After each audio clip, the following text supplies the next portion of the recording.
مكناكم في الأرض وجعلنا لكم فيها معايش قليلا ما تشكرون صدق الله العظيم وصدق رسوله النبي الكريم الأمين باواز بلند درود و سلام الصلاة والسلام عليك يا رسول الله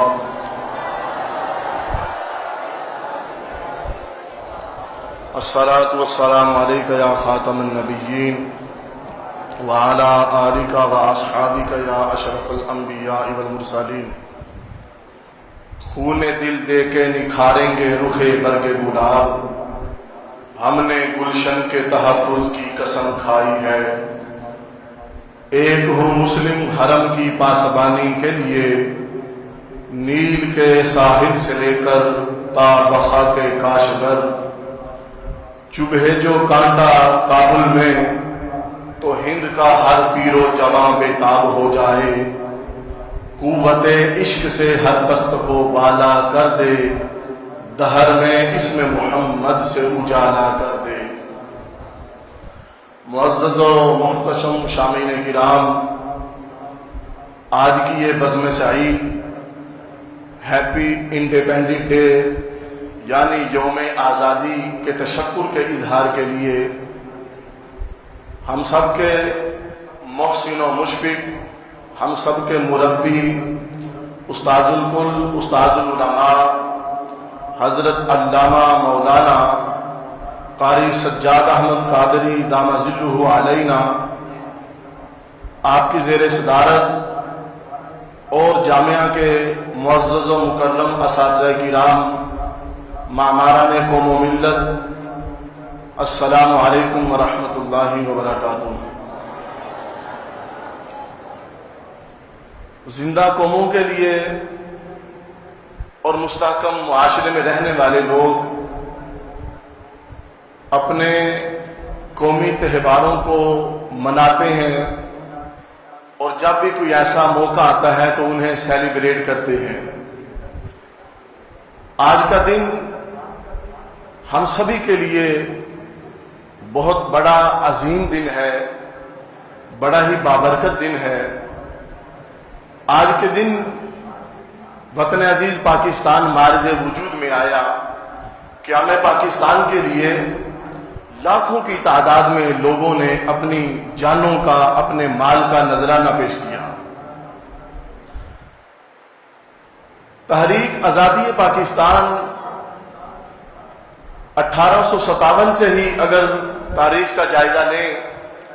تو مختلف علماء کرام کی نگرانی اور زیر سایہ یہ عظیم قافلہ میدان عمل میں اتر چکا تھا، جن کے اندر سر فہرست حضرت علامہ مولانا فضل حق خیر آبادی رحمت اللہ تعالی علیہ، مفتی صدر الدین آزردہ، مولانا حسرت موہانی، ان کے علاوہ مفتی عنایت احمد کاکوروی، سیدی اعلیٰ حضرت الشاہ امام احمد رضا خان فاضل بریلوی رحمت اللہ تعالی علیہ، اور آپ کے دونوں شہزادے بڑے صاحبزادے حضرت علامہ مولانا مفتی حامد رضا خان قادری نوری برکاتی، چھوٹے صاحبزادے مفتی اعظم ہند مولانا مصطفیٰ رضا خان نوری قادری برکاتی رحمت اللہ تعالی علیہم، ان کے علاوہ بے شمار علماء کرام ہیں، بے شمار وہ عظیم لوگ جن کا نام تاریخ میں بھی نہ آ سکا۔ ان لوگوں نے کہ ہمیں پاکستان کے لیے اپنے قیمتی مال کا بھی نذرانہ پیش کیا اور اس کے ساتھ ساتھ اپنی جانوں کا بھی نذرانہ پیش کیا۔ تحریک پاکستان میں بے شمار ایسے غازیان ہیں، ایسے مجاہدین ہیں جن کا نام اور تذکرہ آج تک نہیں لیا جاتا۔ آج کی بزم سعید میں انشاءاللہ العزیز ان گمنام سپاہیوں کے لیے بھی دعا کی جائے گی۔ میرا تعلق ایسے خاندان کے ساتھ کہ میرے ننہال اور ددہال دونوں 1947 میں دہلی سے پاکستان آئے تھے۔ الحمدللہ میرے نانا زندہ و جاوید ہیں، اللہ پاک انہیں درازی عمر عطا فرمائے۔ بے شمار باتیں انہوں نے سنائیں۔ ہمارے خاندان کے بے شمار لوگ تھے جو ان آتے ہوئے قافلوں میں شہید بھی ہوئے، زخمی بھی ہوئے۔ میرے نانا کہتے ہیں جب راستے میں سکھوں نے وہ ریل گاڑی رکوا لی اور وہاں قیامت صغرا برپا ہو گئی. فضا میں ہر طرف چیخ و پکار آہو بقا. مائیں بہنیں بیٹیاں اپنی عزت اور عصمت کی بچانے کے لیے زندہ انہوں نے پانی کے کنویں میں چھلانگیں لگا دی تھی. قیام پاکستان کی بنیادوں میں ان ماں بہنوں کا بھی کردار ہے اور ان کی بھی قربانیاں ہیں. میرے نانا کہتے ہیں اس بھگدڑ کے اندر مجھے چند پیسے ملے تو میں نے وہ پکڑے اپنی ماں کو بتایا کہ مجھے پیسے ملے ہیں. تو وہ بتاتے میری والدہ نے مجھے ایک تھپڑ لگایا اور ٹرین کے پہیے کے پیچھے چھپا دیا کہ خبردار جب تک میں نہ بولوں تم نے یہاں سے اٹھنا نہیں ہے. یہ آگ اور خون کا دریا تھا کہ لاکھوں کی تعداد کے اندر لوگ اپنا گھر، اپنی قیمتی متاع، اپنی جائیدادیں، اپنی پراپرٹیاں، اپنے مال جان، اپنا غلے وغیرہ، مویشی وغیرہ، ہر چیز اللہ اور اس کے رسول صلی اللہ تعالی علیہ وآلہ وسلم کے حوالے کرتے ہوئے اور انہی کے فضل و کرم پر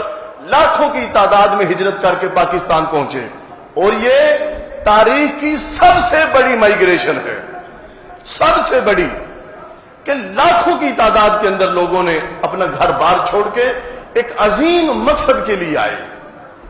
وہ عظیم مقصد کیا تھا؟ وہ عظیم مقصد یہی تھا کہ ایسی فلاحی ریاست کا قیام ہوگا جہاں چور کا ہاتھ کاٹا جائے گا، جہاں زانی کو اس کے زنا کی سزا ملے گی، جہاں ظالم کو اپنے ظلم کا حساب چکانا پڑے گا. قائد اعظم محمد علی جناح رحمت اللہ تعالی علیہ جو مصلح قوم ہیں، معمار قوم و ملت ہیں، بالخصوص ہم پاکستانی جتنا فخر محسوس کریں محمد علی جناح رحمت اللہ تعالی علیہ کی قربانیوں پر، ان کی ہمت پر اور ان کی کاوشوں اور کوشش پر، اتنا ہی تھوڑا ہے. یہ وہ عظیم بندہ جنہوں نے اپنے قلم کے ذریعے، اپنی تبلیغ کے ذریعے، اپنے عمل کے ذریعے مسلمانوں کے اندر یہ روح بیدار کی. وہ جو حضرت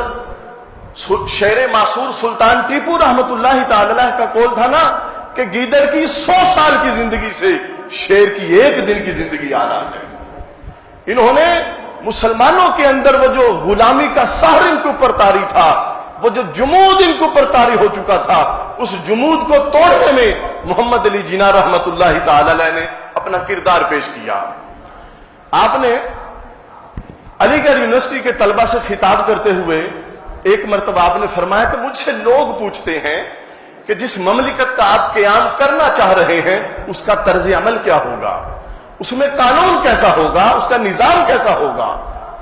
آج لوگ الزام لگاتے ہیں کہ نعوذ باللہ وہ سیکولر تھے، لوگ طرح طرح کے ان پر بہتان لگاتے ہیں. تاریخ کے اوراق میں ان کے مکمل خطابات لکھے ہوئے آج بھی موجود ہیں. محمد علی جناح رحمت اللہ تعالی علیہ نے ببانگ دہل فرمایا، ارے میں کون ہوتا ہوں قانون کو وضع کرنے والا، میں کون ہوتا ہوں ایک نیا قانون تشکیل دینے والا. ہمارے پاس 1300 سال پہلے رسول اللہ صلی اللہ علیہ وسلم دنیا میں ایک قانون لے کر تشریف لائے ہیں، ہم اسی قانون کو رائج کریں گے. ہماری مملکت کے اندر جو قوانین بنیں گے، جو نظام بنیں گے، جو عدالتوں کا نظام ہوگا، وہ قرآن مجید کے عین مطابق بنے گا. آخری بات، حضرت محمد علی جناح رحمت اللہ تعالی علیہ کے بارے میں نے پہلے بھی بہت کچھ پڑھا، وقت اس بات کا متقاضی نہیں کہ ساری باتیں بیان کی جائیں. آپ کا آخری قول پیش کرتا ہوں. حضرت محمد علی جناح رحمت اللہ تعالی علیہ جب بھی طلبہ فیڈریشن سے خطاب کرتے تھے، کسی مجمع عام سے خطاب کرتے تھے، وہ سب سے زیادہ زور دیتے تھے تعلیم پر. آپ کا قول ہے کہ تعلیم جو ہے وہ تلوار سے بھی زیادہ تیز ہے، تلوار سے بھی زیادہ تیز دھارت تعلیم. اور آپ بار بار طلبہ سے جب خطاب کہیں بھی موقع ملتا تو طلبہ کے اندر یہ بات وہ خوب واضح کرتے کہ اے طلبہ کرام، اگر آپ دوسری قوموں پر مستحکم اور برتر ہونا چاہتے ہیں تو تعلیم کو مضبوطی کے ساتھ تھام لیں، تعلیم کے میدان میں عظمتوں کے جھنڈے گاڑیں. اور اس کے ساتھ ساتھ فرمایا کہ آپ سیاست کا مطالعہ کریں، آپ احوال عالم دیکھیں کہ دنیا میں جن قوموں نے ترقی کی ہے وہ کیسے ترقی کی ہے، اور مسلمانوں کا عروج و زوال پڑھیں تاکہ آپ کو نصیحت اور عبرت ملے کہ اگر ہماری گردنوں کے اندر غلامی کے توق ہیں، پیروں میں غلامی کی زنجیریں اور بیڑیاں ہیں، آخر وہ کس سبب سے آئی ہیں؟ تو جامعہ قادریہ رضویہ کے نونہال طالب علم اور اقبال کے شاہینوں،